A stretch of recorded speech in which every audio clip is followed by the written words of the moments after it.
The story I would like to tell you today is about a lake, a beautiful lake in the middle of the desert in Tombouctou in northern Mali, the Lake Fagibine. This lake was providing livelihoods for different people, for pastoralists, fishermen, for women, for men, for children, and everybody was using the area around the lake. This lake was so important that some NGOs in the 80s decided to protect the edge of the lake with the Prosopis. The Prosopis tree, I think some people know that, is a very invasive species, but it's also a very drought-resistant species. So the lake was suddenly protected with these trees, but what happens in the 90s is that, unfortunately, this lake dried out.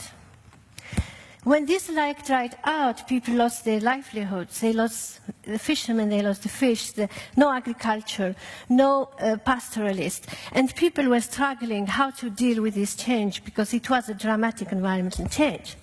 What happens after that is that the Prosopis, of course, took the area of the lake, and suddenly we have a forest. So it was a lake and it became a forest. And can you imagine now people who were fishermen suddenly having Prosopis forest and they don't know what to do with this forest? That is what we wanted to understand, and we were there as a C4 scientists to understand the vulnerability of people, but also to understand their adaptive capacity. How do they deal with such a situation? We talked to women, to men, to young people, to old people, to understand the perception of the whole community.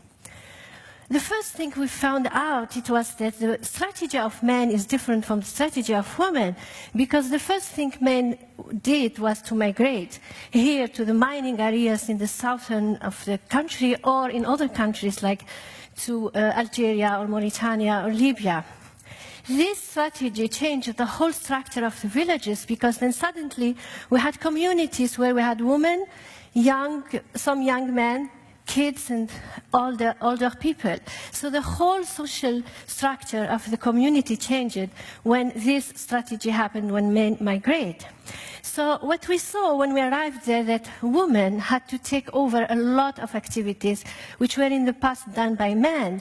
So we find out that their vulnerability actually increased because they are adapting to two things. They are adapting to the climate variability, but they are also adapting to the migration of men, which is an adaptive strategy.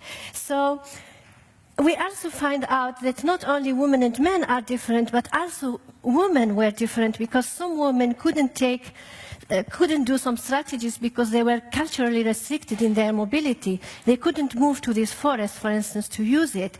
And what was interesting, that actually the poorest women in the society were the ones who could take advantage of these new resources, of the new ecosystem services, which were mostly wood and charcoal.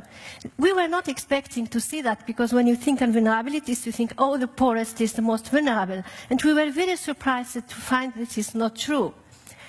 Then, when we looked more in this process, we saw that charcoal production was taken by the poorest women, and it couldn't be used by other women because these women were in the higher class of the society, and they are not able to do charcoal. So suddenly they became the ones who are vulnerable in this new situation, while the poorest women could improve their livelihood, they could increase the food security and decrease their vulnerability. So their adaptive capacity was actually, in this situation, suddenly higher than other groups where they were the marginalized one in the past. So we have a completely shift in relations, in social relations.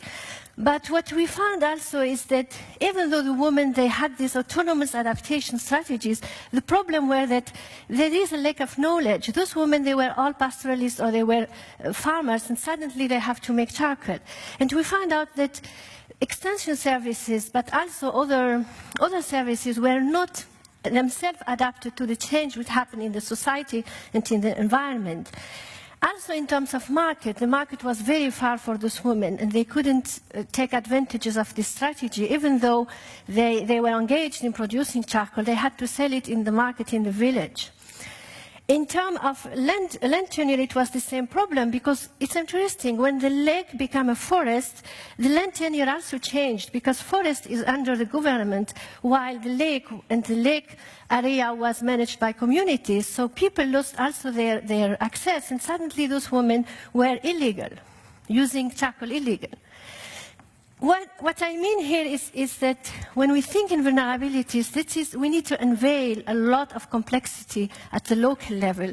Communities are not the same. They are not a homogeneous group. They have different rights, different access, and this is what we need to understand deeply if we want to avoid maladaptive actions.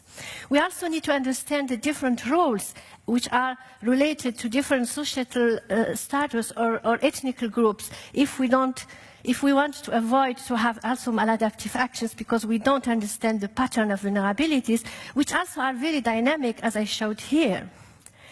What I want to say here is that when we think landscape, we need to think two things. They are environmental lives, but they are also social lives of landscape. And those two lives are very important. They are linked to each other, and we need always to link them when we think vulnerability adaptation.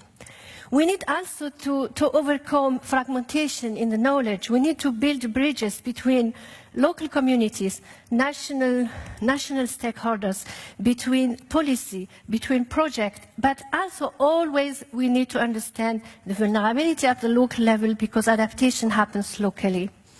I choose this picture, it's not from the Sahel, because I think that these thoughts or this experience is also maybe interesting for other regions, or interesting wherever people interact with nature, because we shape nature, but also nature shapes social structures, shapes societies, and we need always to understand both of them. Thank you very much.